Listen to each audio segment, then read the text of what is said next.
La asambleísta por la provincia de Loja y vicepresidenta de la Comisión de Enmiendas Constitucionales, Verónica Arias, debatió el pasado martes 20 de octubre sobre este proceso en el programa de opinión Pulso Político de Ecuador TV. En la cita participaron también el titular de la comisión, Juan Carlos Casinelli, y los asambleístas de oposición, Luis Fernando Torres y Moisés Tacle. A continuación presentamos un resumen del programa que fue transmitido en vivo al país. Posibilidad de postularse de cualquier dignidad de elección popular realmente cambia la estructura del Estado. ¿En qué sentido cambia la estructura del Estado? ¿O detrás de este discurso político lo que hay es querer sacarlo a Rafael Correa de la papeleta electoral? Moisés Tacle, minuto 20. A ver, yo creo que realmente lo de fondo aquí, más allá de que si esto afecta o no afecta a la estructura del Estado, es el tema de que sí afecta a la democracia en sí.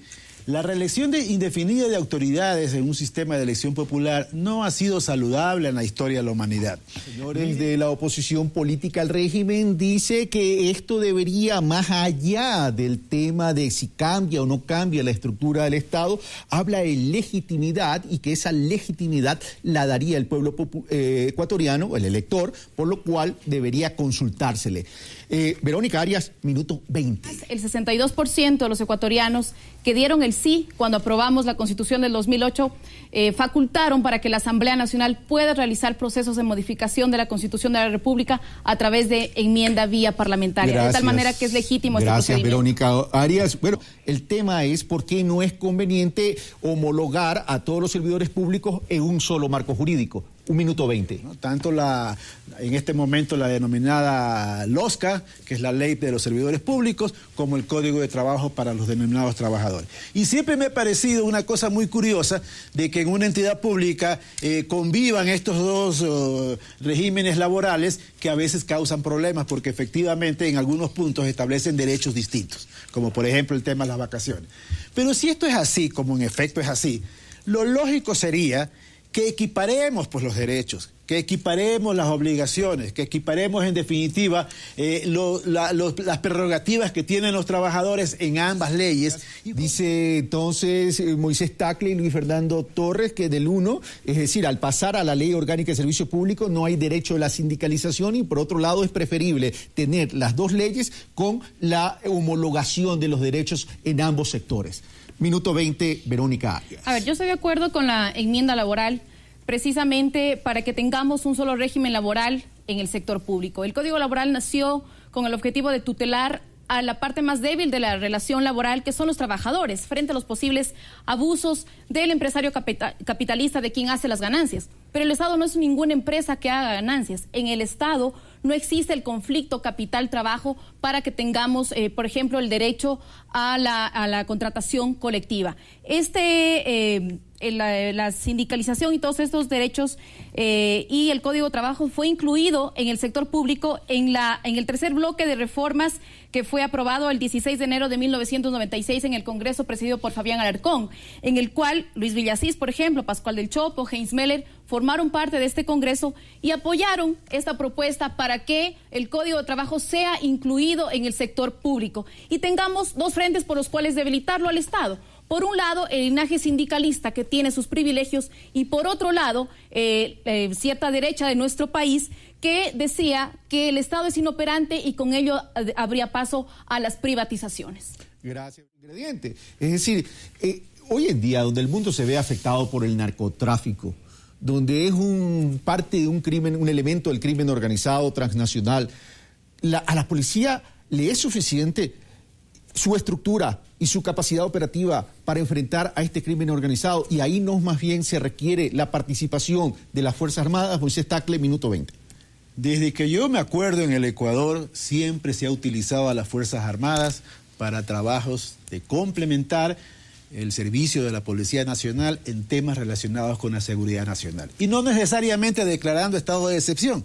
Desde que yo me acuerdo eso ha ocurrido. Ahora bien, Efectivamente, hace unos meses se hizo un cambio pues, a la ley de seguridad pública.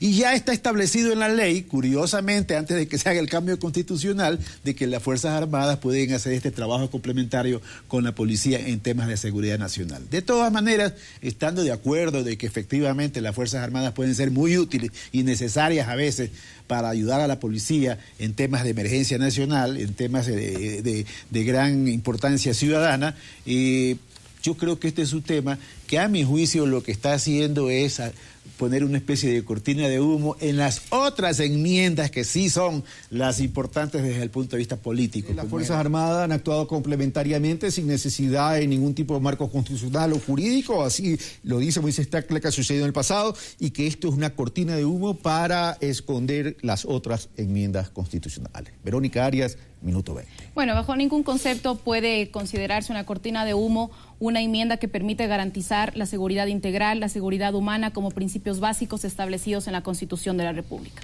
Efectivamente, en la Ley de Seguridad Pública que aprobamos en la Asamblea Nacional ya se permite la labor complementaria de las Fuerzas Armadas en temas de seguridad interna.